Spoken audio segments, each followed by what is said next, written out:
force, la joie du Seigneur. À nous la puissance, par son bras puissant. À nous la force, la joie du Seigneur. À nous la puissance, par son bras puissant. Faisons monter, monter, parfum de louange. Faisons monter, monter, notre adoration. Faisons monter, monter, parfum de louange. Faisons monter, monter, notre adoration. Nous avons la grâce de commencer une nouvelle journée avec le roi des rois, avec Jésus-Christ. Je vais dire à un frère, tu as la grâce d'être en vie, de respirer. Oui, commence ta journée dans la louange et non dans des querelles, dans des murmures. Réveille-toi, réveille ton mari, réveille ta femme, réveille ton voisin. Nous sommes à notre émission de prière matinale OSB, Opération sur la brèche. Aujourd'hui, notre passage du jour, c'est 2 Corinthiens chapitre 10, versets 3 à 5. Chaque matin je me lève, je prie avec OSB. Chaque matin moi je prie avec OSB. Lisons 2 Corinthiens 10, 3 à 5. Si nous marchons dans la chair, nous ne combattons pas selon la chair. Car les armes avec lesquelles nous combattons ne sont pas charnelles, mais elles sont puissantes par la vertu de Dieu pour renverser des forteresses. Nous renversons les raisonnements et toute hauteur qui s'élève contre la connaissance de Dieu et nous amenons toute pensée captive à l'obéissance de Christ. Amen. Il y a 3 vérités que je voudrais partager avec vous, chers frères et sœurs, chers amis de OSB. Voici la première vérité. Notre combat n'est pas charnel, mais c'est un combat qui est spirituel. Beaucoup de chrétiens ignorent cette réalité. Je vais dire à quelqu'un, tu te bagarres, tu insultes les gens. Le combat n'est pas charnel. Oui, lorsqu'on t'apprend qu'il y a des sorciers dans ta famille, tu as même envisagé d'aller frapper les sorciers, de les faire arrêter. Non, tout ça, c'est charnel. Ce n'est pas comme ça qu'on combat les sorciers. L'apôtre Paul dit ceci au verset 3. Si nous marchons dans la chair, nous ne combattons pas selon la chair. Combattre selon la chair, c'est quoi? C'est utiliser les armes charnelles. Par exemple, si toi tu veux te marier, je vais parler à une jeune fille, tu veux te marier et tu portes des mini-jupes pour séduire les frères. Non, ça c'est charnel. Tu n'as pas besoin de porter des habits pour séduire quelqu'un. Ça c'est charnel. Si par exemple, tu as quelqu'un qui te combat, qui te critique et que tu décides de l'insulter, tu décides toi aussi de réagir, donc tu combats selon la chair. Voyez, il dit, si nous marchons dans la chair, nous ne combattons pas selon la chair. Et le verset 4 dit, car les armes avec lesquelles nous combattons ne sont pas charnelles. Ce ne sont pas des armes charnelles. Si tu utilises les armes charnelles, tu vas perdre le combat avec Satan. Je vais dire à quelqu'un, tu penses que tu peux vaincre Satan avec les mensonges? Non, je parle à quelqu'un. On t'a dit, pour que tu sois embauché, il faut que tu diminues ton âge, il faut que tu puisses changer ton nom, il faut que tu puisses acheter tel diplôme. Mais ça, c'est les mensonges. Et tu penses qu'en utilisant les mensonges, tu vas vaincre Satan, qui est lui-même le père des mensonges. Mon ami, tu te trompes. Tu ne peux pas vaincre Satan sur son propre terrain. Les armes avec lesquelles nous combattons ne sont pas charnelles. Ça nous rappelle le combat entre David et Goliath. C'est vrai, il y avait 2 personnes qui se battaient, mais derrière ces 2 personnes, il y avait 2 divinités. C'était en réalité un combat entre l'Éternel des armées, le vrai Dieu, le Dieu d'Israël, et le Dieu des Philistins. Vous voyez, c'était un combat spirituel. Et s'il fallait même utiliser la pierre, les tenues, ce n'était que symbolique. C'est pourquoi, lorsque le roi Saül demanda à David de porter l'armure qui était d'usage pour combattre le Philistin Goliath, il a essayé, mais la Bible nous dit qu'il s'en débarrassa. Se débarrasser des armes charnelles suppose qu'on révèle les armes spirituelles pour combattre l'ennemi. Oui, David a compris que il fallait utiliser le nom de Dieu. C'est pourquoi il pouvait dire, tu viens contre moi avec l'épée, la lampe et les javelots. Tu viens contre moi avec l'épée, le javelot, la lance. Mais moi, je viens contre toi au nom de l'Éternel des armées que tu as insulté. Ce sont des armes spirituelles. Oui, lorsque vous lisez Éphésiens chapitre 6, il va vous parler de la cuirasse de la justice, du salut comme casque, de la ceinture de vérité, du bouclier de la foi, de l'épée de l'esprit qui est la parole de Dieu. Ça, ce sont des armes spirituelles. Deuxième vérité, les armes spirituelles sont puissantes par la vertu de Dieu. Elles sont puissantes. Elles sont donc efficaces dans le combat spirituel. Vous voyez, il dit, les armes avec lesquelles nous combattons ne sont pas charnelles, mais elles sont puissantes par la vertu de Dieu pour renverser des forteresses. Les armes que nous utilisons, ce sont des armes qui sont puissantes. Elles sont plus puissantes que même les missiles. Au nombre de ces armes, je peux citer la parole de Dieu. La parole de Dieu, c'est comme un marteau qui brise les rocs. La parole de Dieu est comme une épée. Elle est plus tranchante, plus pénétrante qu'une armée, plus pénétrante qu'une épée à double tranchante. Elle peut séparer âme, esprit, jointure et moelle. Lorsque Jésus combattait contre Satan, il ne faisait que citer l'Écriture. Il disait, il est écrit. Il est écrit. Je vais dire à quelqu'un, tu fais des prières, tu fais des jeûnes, mais tu ne connais pas la parole de Dieu. Comment est-ce que tu peux vaincre l'ennemi pendant que tu ne connais pas la Bible? C'est la parole de Dieu. Elle est notre arme spirituelle. Quand nous utilisons le bouclier de la foi pour éteindre les traits enflammés du malin. Vous voyez, sans la foi, il est impossible d'être agréable à Dieu. Quand l'ennemi vient te combattre, tu dois avoir toujours avec toi ton bouclier. Les armes que nous utilisons sont des armes efficaces par la vertu de Dieu. Et elles ont la capacité de renverser les projets de l'ennemi. Troisième vérité, nous avons la capacité de renverser des forteresses de l'ennemi, qui sont des raisonnements. Vous voyez, le vrai combat spirituel se situe au niveau des pensées. Au niveau des raisonnements, quand le diable veut bloquer la vie de quelqu'un pour que la personne ne s'épanouisse pas, il commence au niveau des raisonnements. Il y a des gens qui ne prospèrent pas dans leur vie tout simplement à cause des raisonnements. Je vais parler à quelqu'un.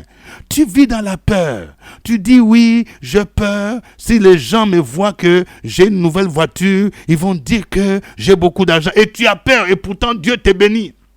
Tu as peur même d'acheter un terrain, de commencer à construire. Je parle à quelqu'un, tu as déjà un terrain. Tu as peur de commencer à faire la clôture. Tu dis oui, dans notre famille, il y a des sorciers. S'ils me voient, ils vont dire que j'ai beaucoup d'argent. Ça, ce sont des raisonnements, des mentalités qui te bloquent.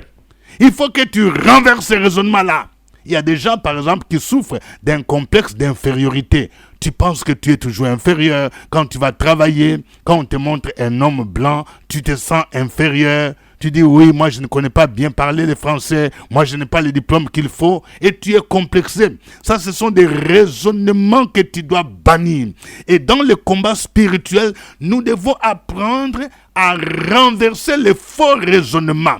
Les raisonnements qui viennent de Satan, les raisonnements qui bloquent notre vie spirituelle, les raisonnements qui nous empêchent de nous épanouir, les raisonnements qui nous empêchent d'entreprendre parce que vous vivez dans la peur.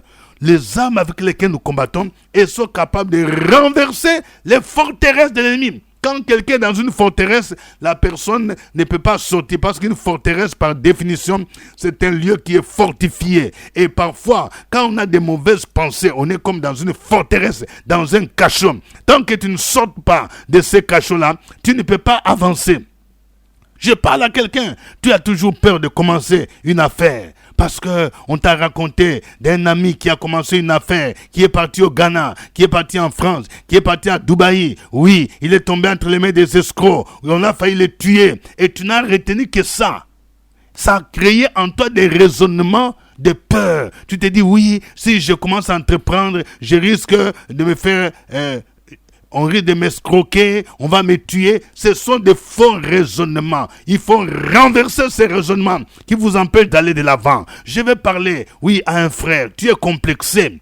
Tu as déjà l'âge de te marier. Mais tu dis, oui, je n'ai pas encore assez de moyens. Il faut que je travaille dans tel endroit, dans une banque, aux impôts. Et surtout la sœur là que je vais épouser, elle a plus de moyens que moi. Et directement, tu es complexé. Ce sont des faux raisonnements. Tu dois les renverser dans le nom de Jésus pour que tu sois libéré.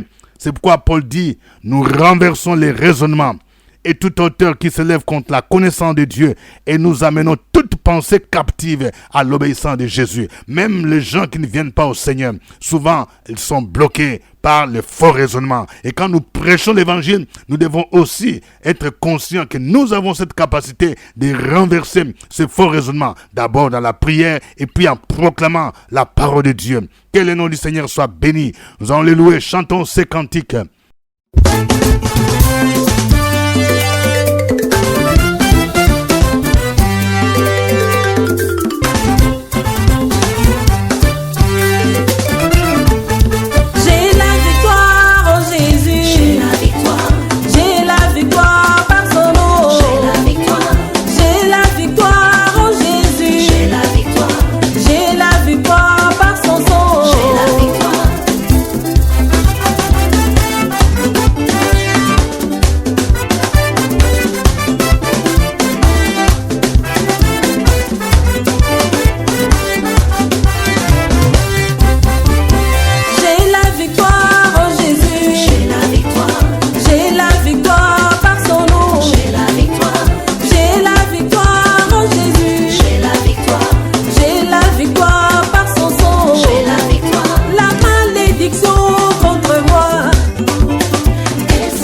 bénissons les seigneurs. Voici la louange des rachetés. On y va. Bénissez, bénissez, bénissez, bénissez, bénissez, bénissez, bénissez, bénissez. Venez louer Jésus, venez acclamer Jésus, venez louer Jésus, venez acclamer Jésus. Bénissez, bénissez, bénissez, bénissez, bénissez, bénissez, bénissez, bénissez. Venez louer Jésus, venez acclamer Jésus. Alléluia.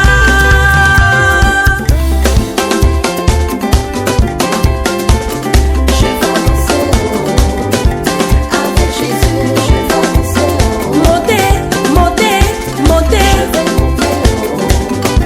avec Jésus, je vais monter Bougez, bougez, on va bouger.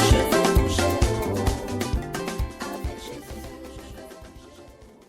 Alléluia. Notre Dieu est bon. Il est merveilleux. Il est tout puissant. Son nom est El Shaddai. J'invite chacun de vous d'élever sa voix pour glorifier ce Dieu-là. Sur la brèche, la force dans la prière. La force dans la prière. Opération sur la brèche, la force dans la prière.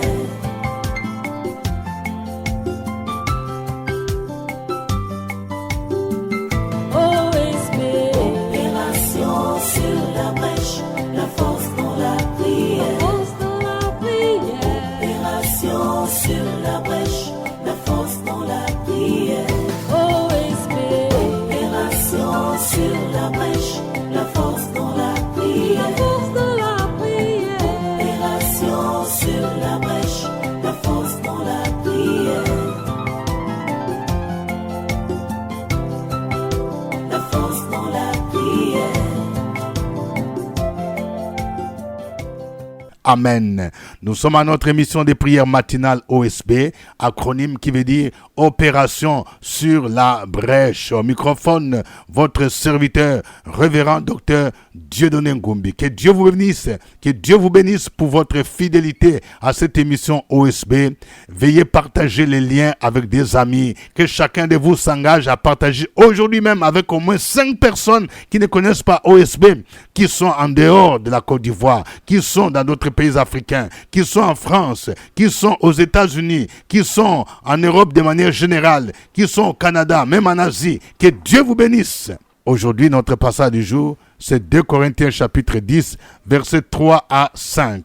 Nous venons de voir que notre combat n'est pas charnel, mais notre combat est spirituel. Nous allons demander pardon au Seigneur pour toutes les fois que nous avons utilisé des armes charnelles, mensonges, colère, bagarre. Prions pour que Dieu nous aide à être conscients que nous sommes dans un combat qui est spirituel et que nous utilisions des armes spirituelles et non des armes charnelles. Prions le Seigneur. Opération sur la brèche, la force dans la prière. La force dans la prière. Opération sur la brèche, la force dans la prière.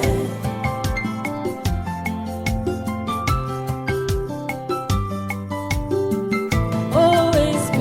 Opération sur la brèche, la force dans la prière. La force dans la prière. Opération sur la brèche, la force dans la prière. OSB.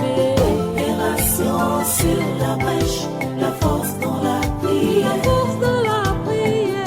Opération sur la brèche, la force dans la prière. La force dans la prière. Amen. Nous venons de voir que ces armes que nous utilisons sont puissantes par la vertu de Dieu. Elles ont la capacité de renverser des forteresses. Tu vas prier. Peut-être que pour toi, tu as besoin d'utiliser la parole de Dieu comme épée. Tu as besoin du bouclier de la foi. Tu as besoin de la cuirasse de la justice. Tu vas prier pour dire, Seigneur, aide-moi à porter toujours mes armes spirituelles et à les utiliser dans le combat spirituel parce que ces armes sont puissantes. Prions le Seigneur. Opération sur la brèche, la force dans la prière. La force dans la prière. Opération sur la brèche, la force dans la prière.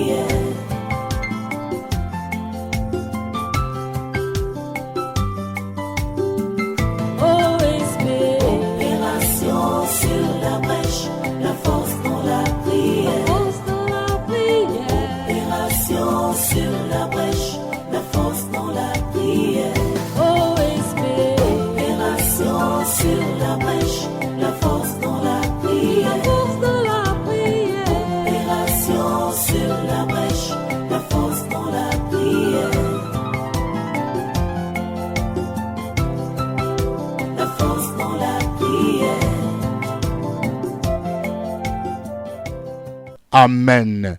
Nous venons de voir que nous avons la capacité de renverser les raisonnements et toute hauteur qui s'élève contre la connaissance de Dieu. Et nous avons cette capacité d'amener toute pensée captive à l'obéissance de Jésus. Chacun de vous va prier maintenant. Tu vas refuser les pensées de peur. Tu vas renverser toutes les pensées qui viennent de l'ennemi, qui t'empêchent de servir le Seigneur, qui t'empêchent d'aller de l'avant. Au nom de Jésus, renversons tous ces raisonnements dans le puissant nom de Jésus-Christ. Opération sur la brèche, la force dans la prière. La force dans la prière. Opération sur la brèche, la force dans la prière.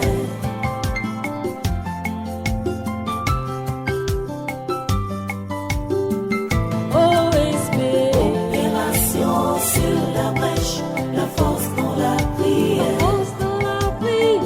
Opération sur la brèche, la force dans la prière. Opération sur la brèche, la force dans la prière. Opération sur la brèche, la force dans la prière. La force dans la prière.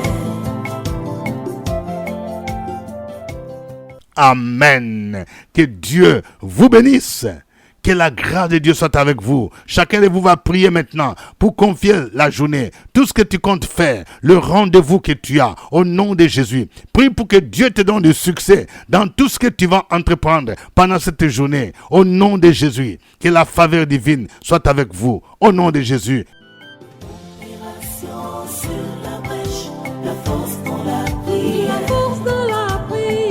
Opération sur la brèche, la force dans la prière.